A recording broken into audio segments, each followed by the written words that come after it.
They told me I wasn't core family enough for an invite. Fine. While they toasted at midnight, I was quietly locking every account, favor, and fund I managed for them. Happy New Year. They erased me with a single sentence, and the worst part was how casual it sounded. I was standing in my kitchen, the smell of roasted garlic still lingering in the air, when my mother's voice crackled over the speakerphone. My husband, Julian, was right there beside me mid-step, his hand frozen on the handle of the refrigerator. We were both listening, though only one of us was supposed to be. "Don't worry about Beatrice, dear," my mother, Victoria, laughed. It was that light, airy laugh she used when she was dismissing something insignificant, like a chipped teacup or a rainy forecast. The New Year's Eve party, well, it's just for the real family this year. You know how it is. We wanted it to be intimate. Just the core group. The words sliced clean through the room, sharper than any steak knife I owned. I'm 34 years old. I've been married to Julian for 6 years. I've spent the last decade and a half acting as the unpaid COO of the Harrison family empire, and yet, apparently, I was optional. A guest star in my own genealogy. The real family? I asked, my voice surprisingly steady despite the ringing in my ears. Mom, I'm standing right here. Julian is right here. Are you saying we aren't part of the core group?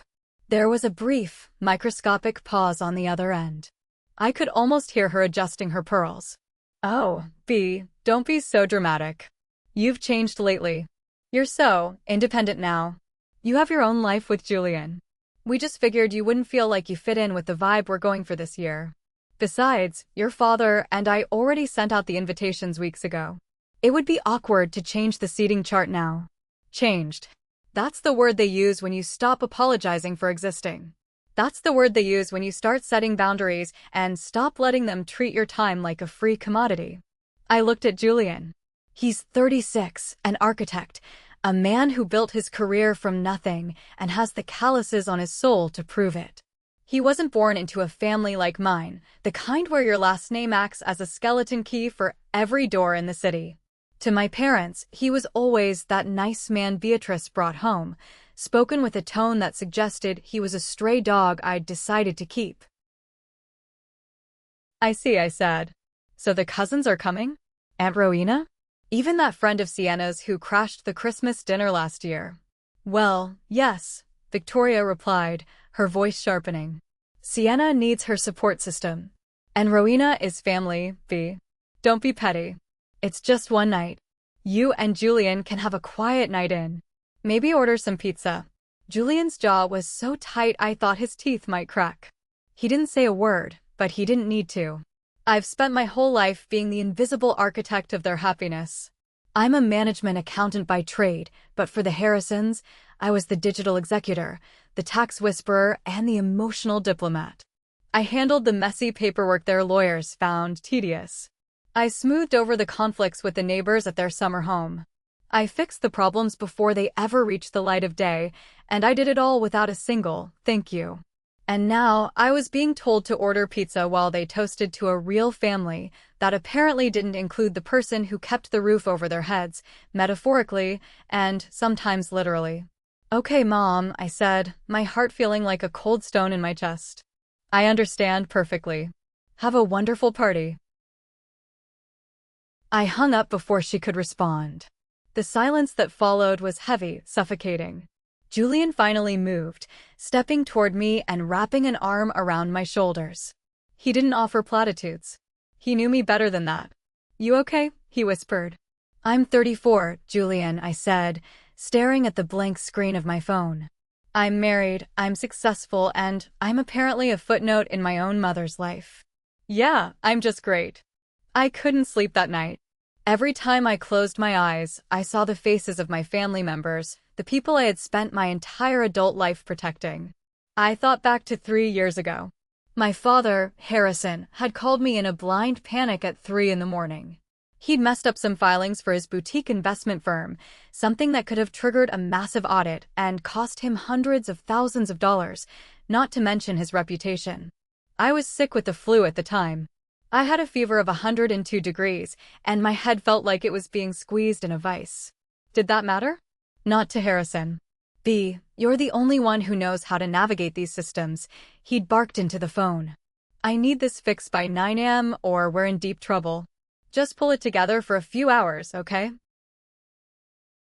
I spent the next 6 hours hunched over my laptop, shivering under a blanket, drinking lukewarm tea, and recalculating 3 years' worth of spreadsheets. I found the error. I filed the amended paperwork. I saved his skin. When I called him to tell him it was done, did I get a thank you? Did I get a how are you feeling, honey? No. He just sighed with relief and said, good. That's what I pay you for, isn't it? Except he didn't pay me. He never paid me. It was just what family does. Then there was my sister, Sienna. She's 28 and has spent her life as the golden child. She's beautiful, charming, and utterly useless in a crisis. 2 years ago, she got into a legal mess with a landlord over a luxury apartment she'd basically trashed. My parents were distraught. They didn't want the Harrison name in the local papers associated with a nuisance tenant headline. I was the one who went to the mediation. I was the one who negotiated the settlement, found the loopholes in the lease, and personally oversaw the repairs so the landlord wouldn't sue her into oblivion. Sienna's response? She complained that I didn't get her security deposit back. You're so cold, B, she'd told me, flipping her hair. You don't understand how stressful this was for me. You just like being in control. That was the narrative. B is the cold one. B is the difficult one. Why? Because I don't smile and nod when they make terrible decisions. Because I expect people to take responsibility for their actions. Growing up, I was the one who refused to shrink. When my mother wanted me to wear frilly dresses and play the part of the perfect debutante, I chose math clubs and business competitions. My parents adored Sienna's compliance. To them, compliance looked exactly like love. To them, my independence looked like a threat. I lay in bed, Julian's steady breathing the only anchor in my storm of thoughts. I realized that my family's love was a transactional currency, and I was the only one whose account was constantly being debited. I was the architect of their stability, the one who made sure the taxes were paid, the insurance was current, and the Harrison brand remained untarnished. I had spent 15 years building a fortress around them, and they had just locked the gate with me on the outside. They think I'm uncontrollable, I whispered into the dark. Fine. Let's see how they control things without me. The next morning, the group chat, the one they forgot to remove me from, started buzzing. It was like a digital beehive of exclusion. Sienna was posting photos of her outfit options for the Real Family Gala. A gold sequin gown that probably cost more than some people's cars. Option A or B, guys? I want to look like royalty when we toast to the new year. My Aunt Rowena chimed in. Option A, darling. You have the Harrison bone structure. We need to look our best for the photos. Victoria says the guest list is finally perfect. No distractions this year. I knew exactly what distractions meant. It meant me. It meant Julian. It meant the daughter who pointed out that Rowena's charity foundation was actually just a tax-exempt way for her to travel to Europe every summer. The chat went on for hours. Seating arrangements, the menu, filet mignon and lobster tail, the vintage champagne Harrison had been saving. They were discussing it all right in front of me, like I was a ghost watching my own funeral. Are you seeing this? Julian asked, showing me his phone. He'd been invited to the chat too, mostly so they could send him reminders about errands they needed him to run. I'm seeing it, I said. A message popped up from my father.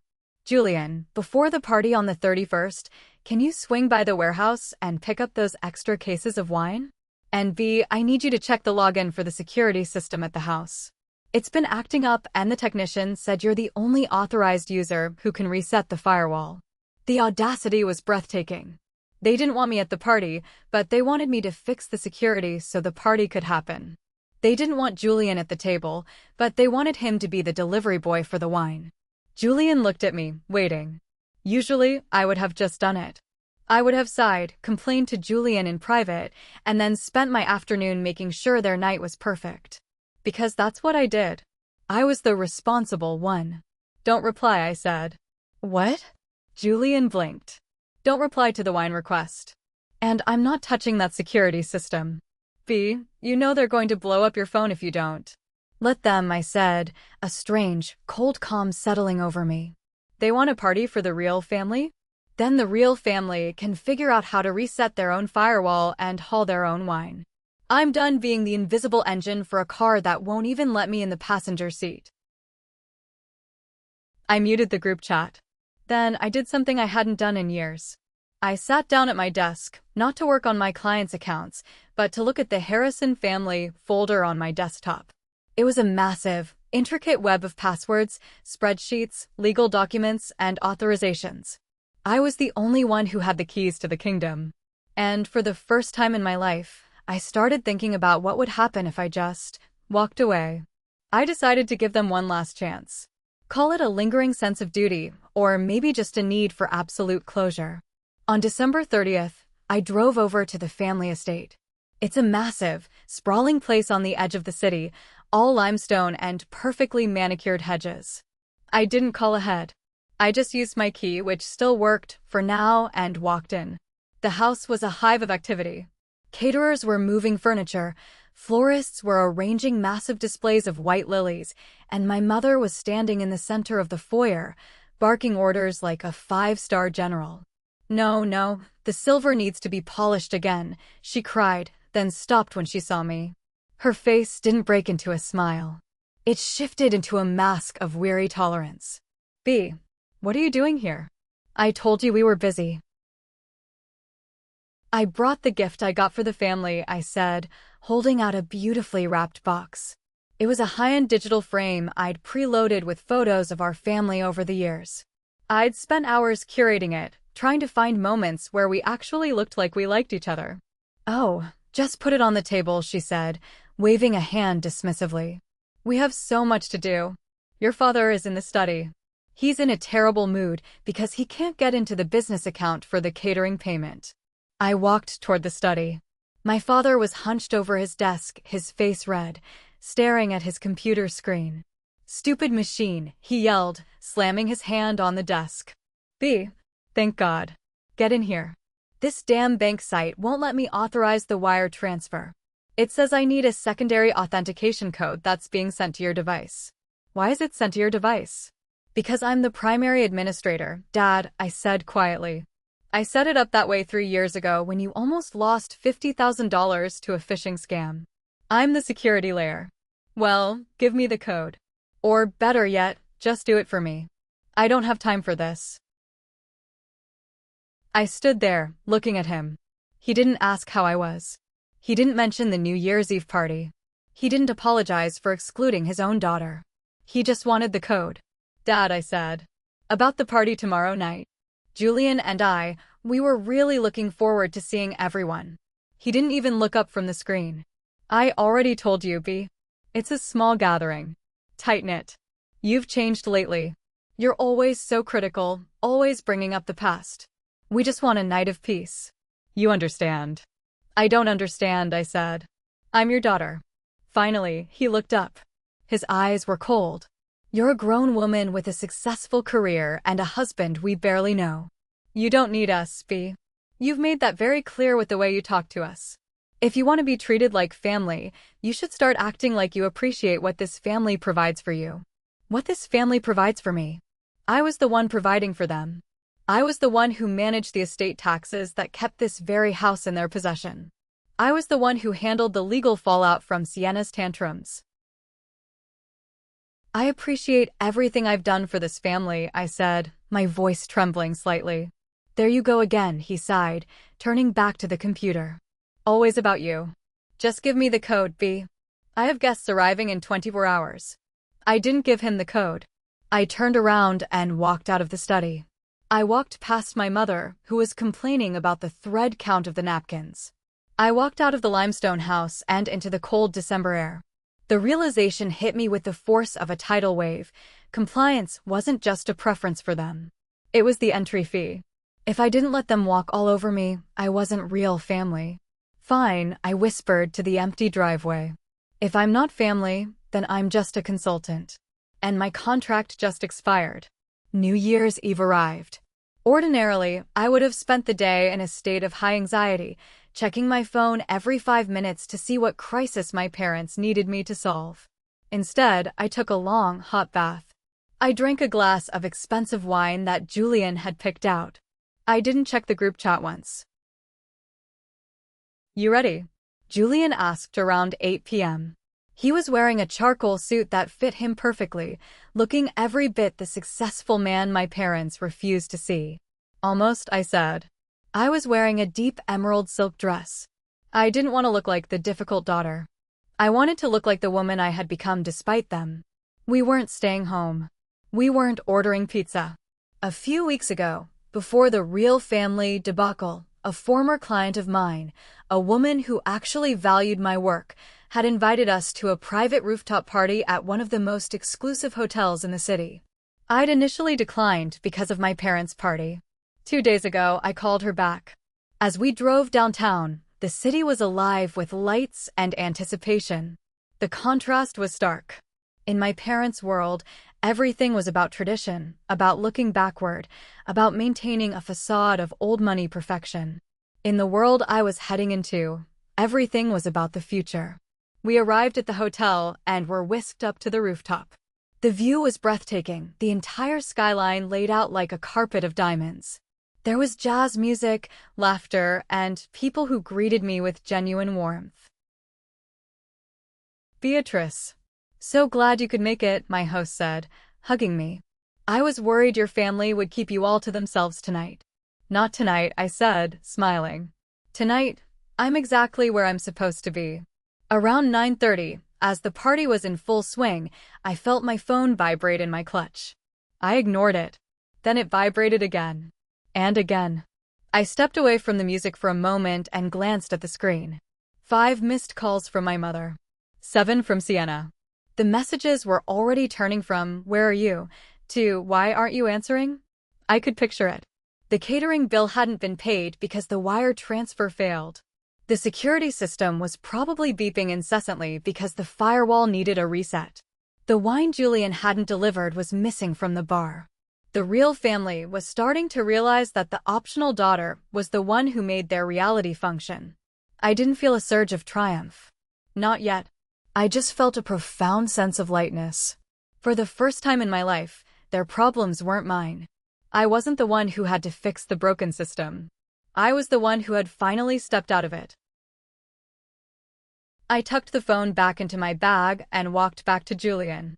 He was holding 2 glasses of champagne and looking at me with a question in his eyes. "Everything okay?" "Better than okay," I said, taking a glass. "The system is down, Julian. And I'm not going to reboot it." As the clock ticked closer to midnight, the atmosphere on the rooftop became electric. Everyone was gathering near the glass railing, looking out toward the harbor where the fireworks would be launched. Julian pulled me close, his arm warm and solid around my back. "I'm proud of you, B," he said. "I know how hard this is. I know you feel like you're losing something." "I'm not losing a family, Julian," I said, leaning my head on his shoulder. "I'm losing a job I never applied for. I'm losing the weight of people who only love me when I'm useful." At 11:58 p.m., I took out my phone. I didn't check the frantic messages. I opened the camera app. Julian and I stood against the backdrop of the glowing city, the 2026 lights reflecting in the glass. We looked happy. Not the curated, forced smile, kind of happy we had to perform for my mother's Facebook page, but genuinely, deeply happy. At 12:01 a.m., as the first bursts of gold and crimson exploded over the water, I posted the photo. The caption was simple: "Starting the year exactly where I belong. Surrounded by light, love, and the people who actually see me. Happy New Year." I didn't tag anyone. I didn't need to. I knew they were watching. Somewhere across town, in that limestone house, the perfect party was likely going very quiet.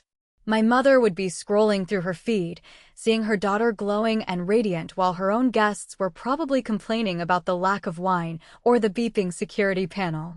My Aunt Rowena would be whispering to my mother, "Did you see what Beatrice posted? How tasteless." But for the first time, their opinions had no power over me. They were like static on a radio station I had finally tuned out. The fireworks continued, reflected in the thousands of windows of the city. Each burst felt like a celebration of my own independence. I wasn't the difficult one. I wasn't the changed one. I was just B. And B was finally free. I raised my glass to the skyline, to the man beside me, and to the version of myself that was no longer asking for permission to exist. "Happy New Year, Julian," I said. "Happy New Year, B. To new traditions." The night was far from over, but for the Harrisons, the era of Beatrice's free labor had officially come to an end. We encourage viewers to like the video, subscribe to the channel, and leave a comment with the name of the city where you live. Every comment helps the video reach more viewers. Thank you very much. The morning of January 1st is usually a blur of damage control for me. I typically spend it answering my father's questions about the previous night's expenses or helping my mother draft thank you notes that she'd then take credit for. This year, I woke up at 10 a.m. in a quiet apartment. No frantic phone calls. No demands. At least, not until I actually checked my phone. It was like a digital war zone. Sienna had left 3 voice notes. I played the first one. Her voice was sharp, that high-pitched tone she gets when she's been inconvenienced. "B, where on earth were you? Do you have any idea how embarrassing it was? Dad couldn't pay the caterers because the bank blocked him, and we had to use Mom's emergency credit card, which hit its limit halfway through the night. People were literally whispering about why the wine ran out. And then you post that photo? Are you trying to make us look bad? Mom is literally in tears." I almost laughed. They were embarrassed. Not because they had excluded me, but because my absence had made them look less than perfect. They were more upset about the lack of wine than the lack of their daughter. I didn't reply. I went to the kitchen and started making coffee. 10 minutes later, the phone rang. It was Sienna again. This time, I picked up. "What, Sienna?" "Oh, so you're alive," she snapped. "Do you have any idea what you've done? Mom says your post was a direct slap in the face. She had guests asking all night where you were, and she had to lie and say you were sick. And then you pop up looking like a movie star at some hotel? You made her look like a liar, B." "I didn't make her look like anything," I said calmly, sipping my coffee. "She chose to lie. She chose to tell me I wasn't real family. I just took her at her word and went where I was actually welcome." "You're being so petty," Sienna groaned. "It was one party. You always have to make everything about your feelings." Dad is furious. He had to spend an hour on the phone with the security company because the alarm kept tripping and they wouldn't talk to him because your name is the only one on the account. You need to call them and fix it.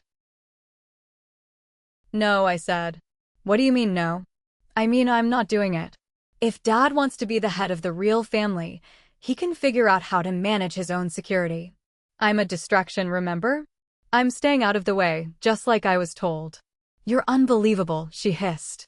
"You're actually punishing them? For what?" "Being honest about wanting a quiet night." "I'm not punishing anyone, Sienna. I'm just resigning. Enjoy the new year." I hung up and felt a strange, cold shiver. It wasn't guilt. It was the realization that they really, truly didn't see what they had done.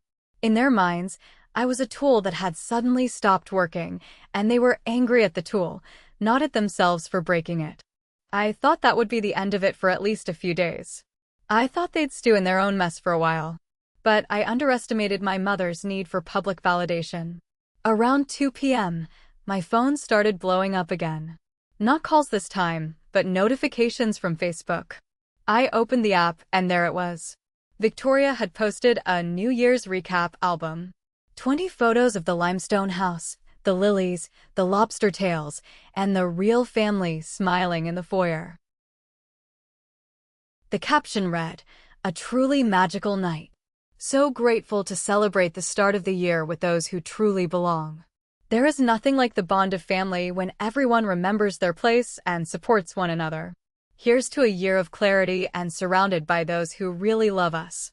#RealFamily, #NewBeginnings, #Blessed. It was a tactical nuclear strike disguised as a Hallmark card. The comments were already pouring in. "Beautiful family, Victoria. You're so right. Loyalty is everything," one of her country club friends wrote. And then there was Aunt Rowena. She never missed a chance to stick the knife in. Family is everything when people remember their place, Rowena commented, followed by a series of heart emojis. Then, she did the unthinkable. She tagged me. Hope you had a nice night too at Beatrice. We missed your help with the wine. The humiliation was calculated. They were drawing a line in the digital sand, telling the world that I had been cast out, and they were proud of it. I saw Julian's mother, my mother-in-law, commenting in a fury. Beatrice is a wonderful woman and a vital part of any family. This post is incredibly unkind. Then my phone buzzed with a text from a former colleague. Hey B, just saw your mom's post. Is everything okay? That sounded pointed. It was going viral in our social circles. The Harrison drama was now public entertainment. I sat on the sofa, the phone trembling slightly in my hand. I felt that old, familiar urge to shrink, to delete my own photo, to call my mother and beg her to take the post down, to apologize just to make the noise stop. That's what I had done for 34 years. I had been the peacekeeper. I had been the one who swallowed the insults so the Harrison name stayed shiny. But as I looked at the words, when people remember their place, something inside me didn't just break, it hardened. They wanted me to remember my place? Fine. I would. My place was no longer in their shadow. My place was no longer as their unpaid servant. I didn't cry. I didn't type a furious reply. I didn't even untag myself. I opened my notes app and typed a single sentence, just for myself. Stop asking to be chosen by people who benefit from excluding you. Then I looked at Julian, who was reading the post over my shoulder, his face a mask of disgust. They're proud of it, I whispered. They're actually proud of pushing me out. Then let them stay out, Julian said. You don't owe them a single second more of your life, V. I spent the rest of the afternoon in a state of hyperfocus. It wasn't an emotional focus, it was the kind of precision I used when I was auditing a complex set of books. I looked at the Harrison folder again. For years, I had justified my involvement by telling myself I was helping. But as I scrolled through the files, I saw the truth. I was enabling. I was enabling my father's laziness. I was enabling my mother's vanity. I was enabling Sienna's incompetence. Every time I fixed a password, every time I negotiated a bill, every time I smoothed over a legal hiccup, I was giving them more time and energy to be the people who eventually told me I wasn't real. I thought about the word optional. If I was optional for the party, then my labor was optional for the family.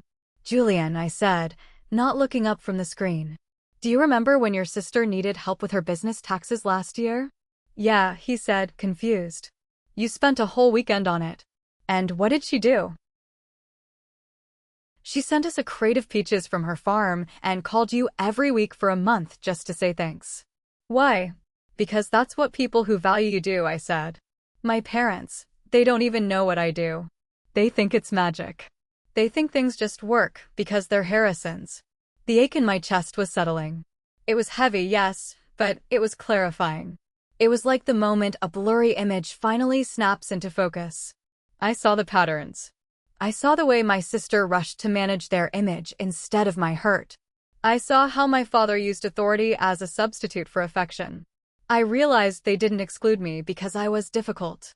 They excluded me because I was the only one they couldn't control through charm or money. I was the one who held the mirror up to their dysfunction, and they hated the reflection. I'm going to stop reacting, I told Julian. No more posts? No more arguments. No, I said. Silence unnerves them more than any argument ever could. They thrive on the drama. They want me to scream so they can call me unstable. I'm not going to give them that satisfaction. I closed the laptop. I felt like a soldier who had finally laid down her arms. But I wasn't surrendering. I was just changing the theater of war. If they wanted a world without Beatrice, they were about to get exactly what they asked for. In its purest, most absolute form. The new year had truly begun. And by the time the sun set on January 2nd, the real family would realize that the optional daughter was the only thing that had been keeping their world from spinning out of orbit. The 2nd of January was a Tuesday, the first real business day of the year. For most people, it was about returning to routines. For me, it was about dismantling them. I sat at my mahogany desk, the one Julian bought me when I started my own firm, and opened my master access encrypted file. For a decade, I had been the ghost in their machines. I had the login for the estate's property management portal. I had the master password for their shared cloud storage where every birth certificate, deed, and insurance policy was stored. I was the authorized signatory for the Harrison Family Trust maintenance account, a fund I used to pay their gardener, their housekeeper, and the private security firm that patrolled the limestone house. I started with the cloud. I didn't delete their files, I'm not a criminal, but I removed myself as the administrator. Then, I changed the recovery email from mine to my father's old AOL account that he hasn't checked since 2018. If they wanted their documents, they'd have to remember a password they hadn't typed in 5 years. Next, the property management portal.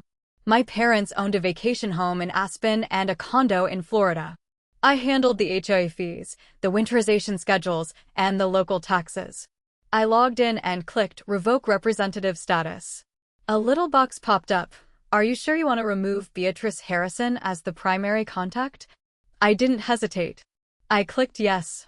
From now on, when the pipes froze in Aspen or the tax bill arrived in Florida, the notifications wouldn't come to my inbox. They would go to Harrison's, buried under his thousands of unread newsletters. The silence in my office was deafening, but it felt like a symphony. I wasn't doing this out of hot-blooded rage. I was doing it with the cold precision of a surgeon removing a parasite. They had told me I was optional, so I was making it official. I was removing the option of my labor from their lives. Julian walked in with a plate of sliced apples. He didn't ask what I was doing. He just saw the rows of spreadsheets and the access denied screens popping up as I logged out of each account for the last time. You're really doing it, he said, his voice quiet with respect. I'm giving them exactly what they asked for, Julian, I said. A world where I don't interfere. A world where the real family handles their own reality. I felt a twinge of something, not regret, but a ghostly habit of wanting to warn them.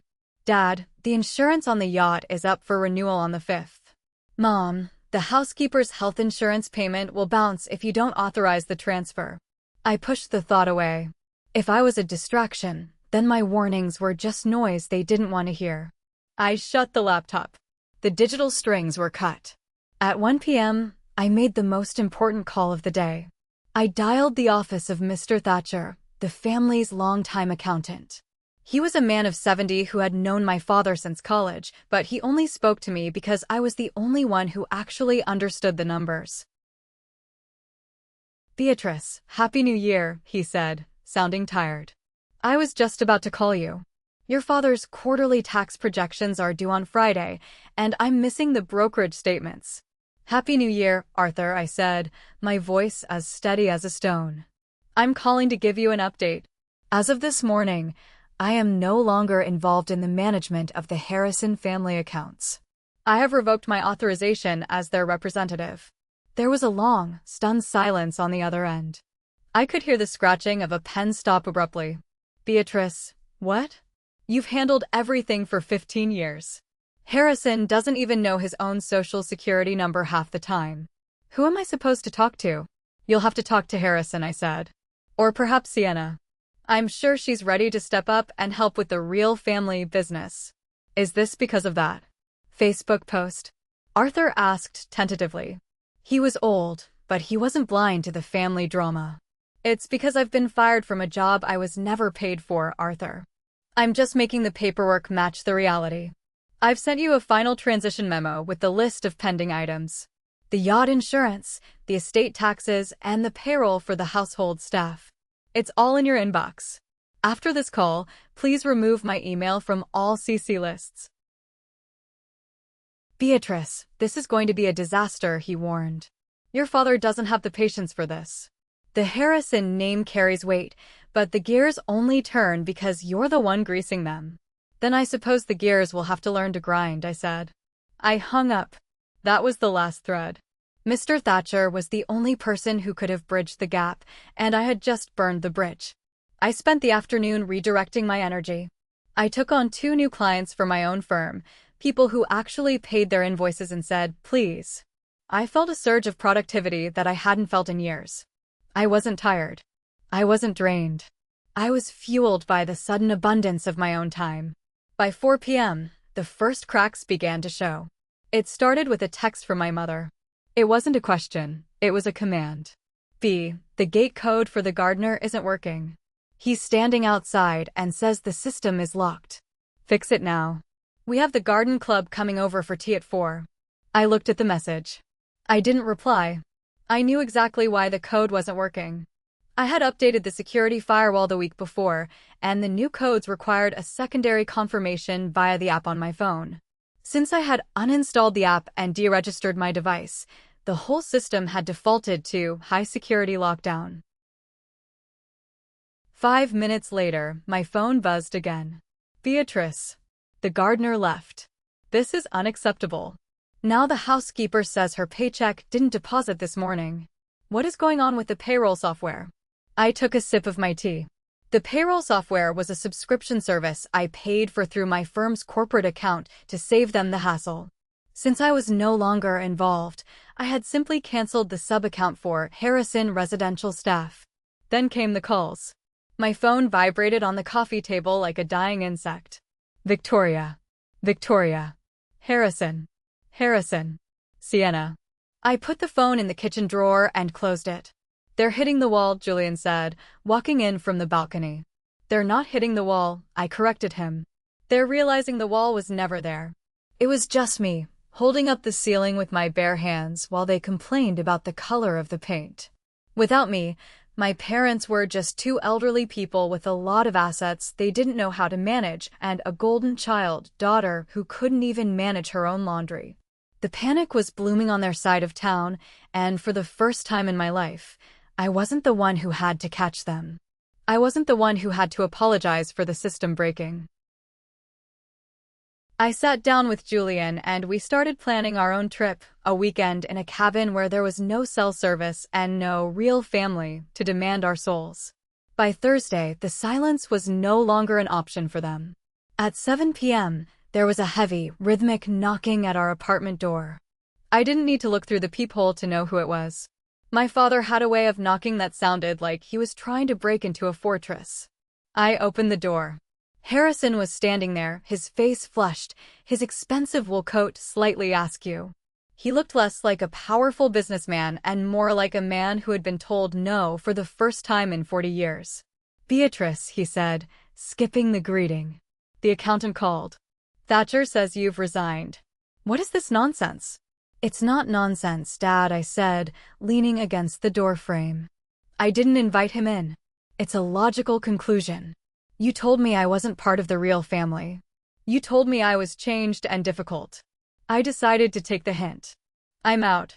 We didn't mean it the way you took it, he snapped, using the favorite Harrison family defense. It was a party, B. A party. You're going to dismantle our entire financial infrastructure over a seating chart. It wasn't the seating chart, Dad. It was the fact that you think you can treat me like a servant on Monday and a stranger on Tuesday, I said, my voice dropping to a low, dangerous level. You didn't want me at your table. Fine. But you don't get to have me in your ledger either. Listen, he said, his voice softening, but it was the fake softness of a salesman. We have a major problem. The insurance on the estate is about to lapse, and the company says they need a signature from the authorized digital representative. That's you. If the house isn't insured, the mortgage company will call the loan. You always know how to fix these things. Just log in, sign the damn thing, and we can talk about this later. I looked at him, really looked at him. He wasn't there to apologize. He wasn't there because he missed his daughter. He was there because his system was failing. I can't do that, Dad, I said. I'm not the representative anymore. I've sent all the paperwork to Thatcher. You'll have to go through the verification process yourself.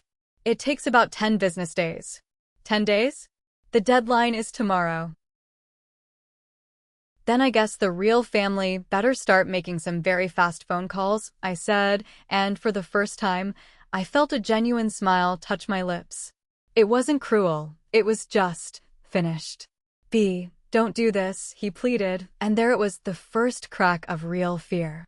This family doesn't function without cooperation. You mean it doesn't function without my cooperation? I corrected him. And I've decided to cooperate with someone else for a change. Myself. Good night, Dad. I closed the door. My heart was thumping, but not with fear. With relief. The leverage was gone. The guilt was gone. He had nothing left to hold over me. Sunday came, the day of the first family dinner of the new year. Usually, I would have been there an hour early, checking the wine, making sure the caterers hadn't messed up the appetizers, and acting as a buffer between my mother's barbs and Sienna's whining. This time, I stayed in my pajamas until noon. Julian and I went to a local farmer's market, bought some fresh pasta, and spent the afternoon listening to old records. It was the most peaceful Sunday I'd had in a decade. Around 8 p.m., I got a call from my cousin, Leo. Leo was one of the few who had actually messaged me on New Year's asking where I was. "B, you should have seen it," Leo said, his voice a mix of awe and horror. "The dinner was a train wreck. Your mom spent the whole night in the kitchen because the caterer she hired at the last minute forgot the dessert. Your dad was on his iPad the whole time, swearing at some bank website.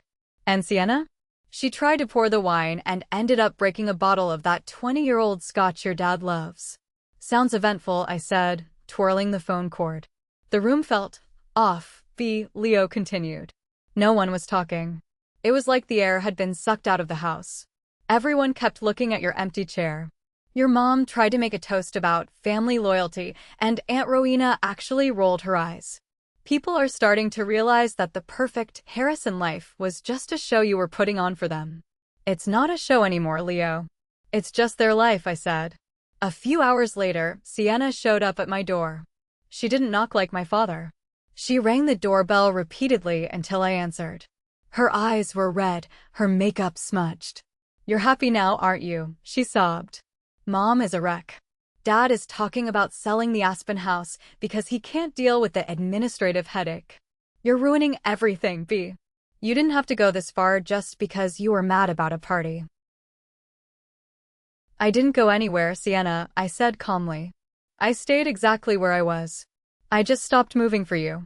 I stopped being the person who made your life easy while you made mine miserable." "We can reset," she said, her voice stripped of its usual superiority.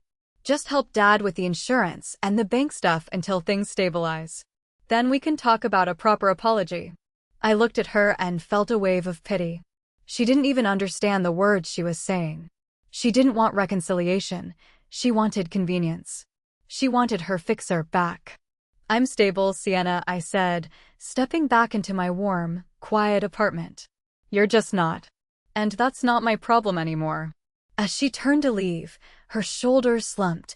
I realized that something had clicked shut permanently. The girl who lived for their approval was dead. The woman who lived for her own respect had taken her place. 2 weeks later, a package arrived via courier. I opened it to find a heavy, cream-colored envelope. Inside was a printed invitation, not a text, not a casual phone call, but a formal, engraved card. "The Harrison family requests the honor of your presence at a special dinner to celebrate new beginnings."